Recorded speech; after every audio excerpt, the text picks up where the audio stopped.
Mictan, ideas.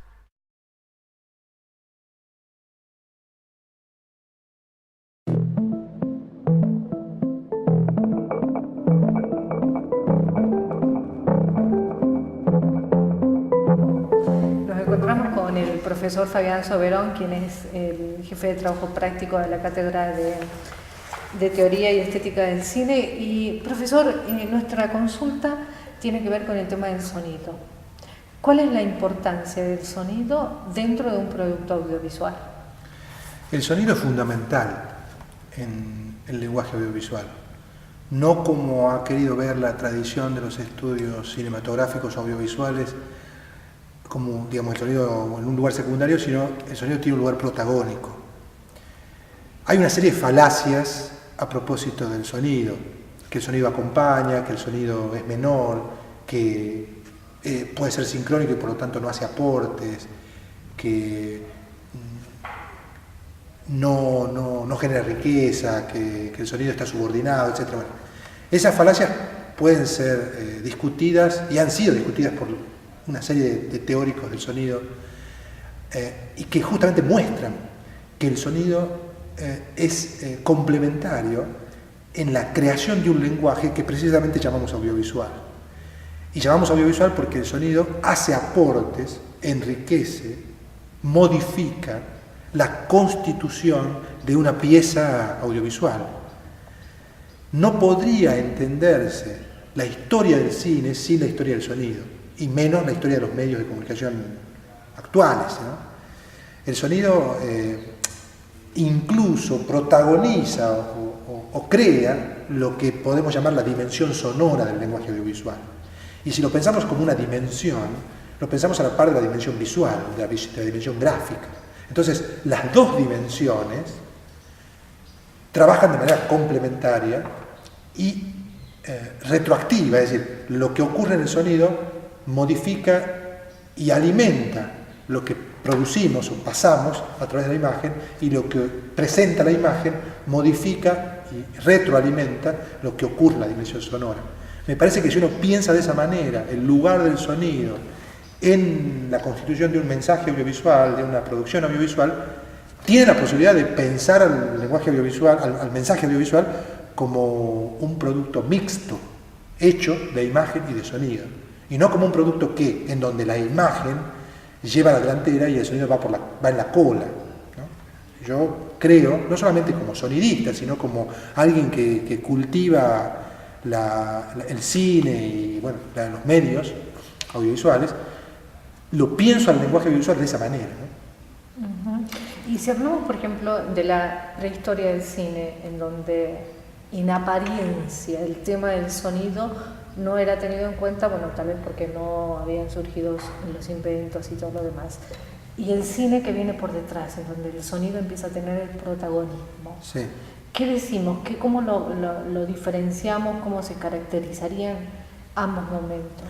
Bueno, ya ahí se presenta, ya que la formulás de esta manera la pregunta o el comentario que es una pregunta, ya ahí se presenta la primera paradoja o la primera falacia.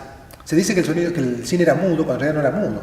Es decir, es falso que era mudo.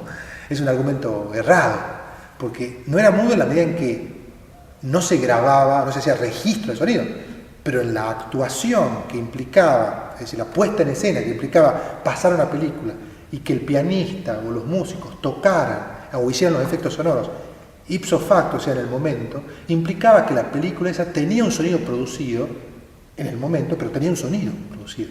Entonces, desde la idea de la película muda o del cine mudo, la concepción de mudez, ¿sí? Implica una falacia, porque en realidad estamos hablando de algo que no ocurrió así.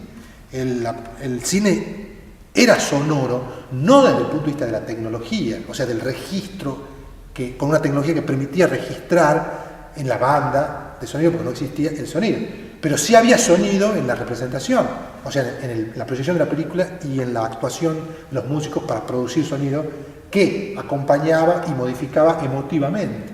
No hay que olvidarse que el sonido, desde los comienzos, se lo pensó, y se lo sigue pensando así, si lo pensamos en términos musicales, sobre todo en la producción de música como acompañamiento, en lo que en el lenguaje verbal se llama digamos, la calificación o el énfasis emocional, ¿no? La música como una enfatizadora emocional. Y desde ese punto de vista, la música fue desde los comienzos una enfatizadora emocional, o sea que modificaba la connotación, el sentido de lo que se producía. Entonces, si lo pensamos incluso así, desde el punto de vista de la subordinación del sonido a la imagen, aún así el sonido existía desde el comienzo como alguien que modificaba el sentido último de eso que se estaba pasando. Porque no es lo mismo ver una escena de encuentro amoroso sin sonido que verlas con una música de violines. Incluso en esa escena, que es uno de los casos más triviales, de los usos más triviales de la música, digamos, ¿no? Y, por ejemplo, hoy hablar del paisaje sonoro, cuando Sí. somos hijos de una generación en donde el audiovisual, lo sonoro, es lo que nos atraviesa prácticamente. Hablar del paisaje sonoro y su implicancia en el producto audiovisual y su nivel de porcentaje en cuanto al uso que se le tiene que dar.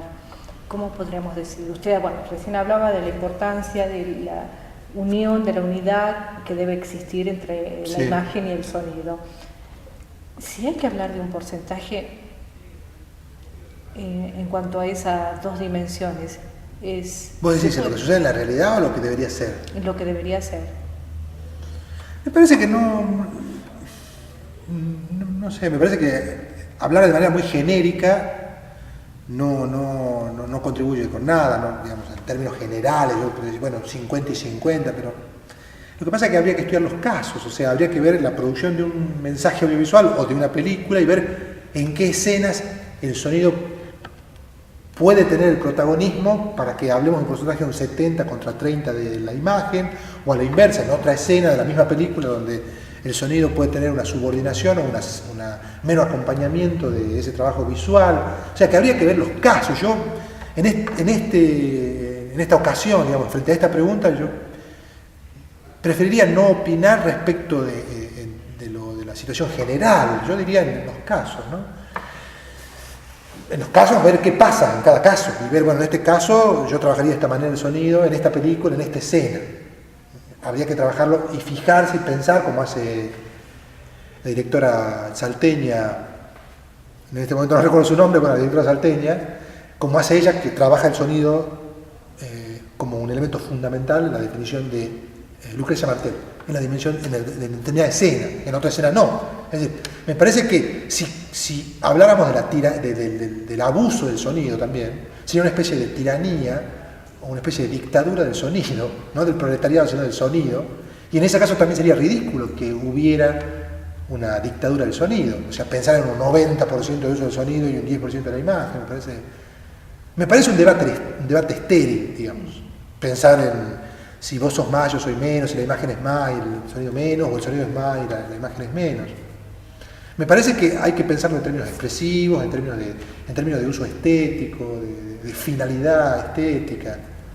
Lo que sí es cierto es que el paisaje sonoro, volviendo a lo que ustedes decían, vos decías hace un momento, el paisaje sonoro actual es complejo, estamos acostumbrados a ese colchón sonoro que nos rodea permanentemente, pero tal vez no lo usamos a la hora de producir un mensaje audiovisual, no lo usamos a ese colchón que nos rodea, no lo usamos con función expresiva para armar un mensaje audiovisual. O sea, estamos habituados a ese paisaje sonoro, estamos cada vez más habituados, sin embargo, o sea, lo tenemos internalizado desde el punto de vista de la recepción, sin embargo no somos productores que usan esos componentes que nos rodean cada vez más.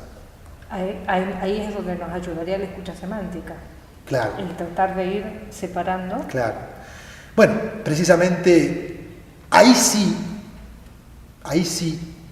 es necesario, creo yo, una especie de una necesaria educación, digamos, es decir, una necesaria formación. La palabra sería formación más que educación. Yo creo que en ese sentido nuestra sociedad, si pensamos en términos de Tucumán y de Argentina, nuestra sociedad no incorpora los contenidos que tienen que ver con el sonido, la producción de sonido y el uso, no solo estético, sino comunicacional del sonido, no incorpora eso en la formación. tanto de los docentes como de los alumnos en general, ¿no? El sonido está visto como algo que viene por añadidura, ¿no? Cuando en realidad sabemos que el sonido, para producir un mensaje sonoro, es lo más artificioso que hay. Es decir, para crear una banda de sonido se necesita un trabajo absolutamente artificioso, o sea, de creación, de artificio. Casi con el mismo artificio placentero que existe y que uno disfruta o que escucha o que percibe en una obra de Shakespeare. Quiero decir, la cantidad de personajes en el drama shakespeariano que entran y salen de la escena es absolutamente artificiosa. Bueno, con ese mismo grado de artificio se trabaja en la construcción de una banda de sonido. Y eso es lo que se desconoce y que no se aprovecha también, ¿no? Bien, muchas gracias.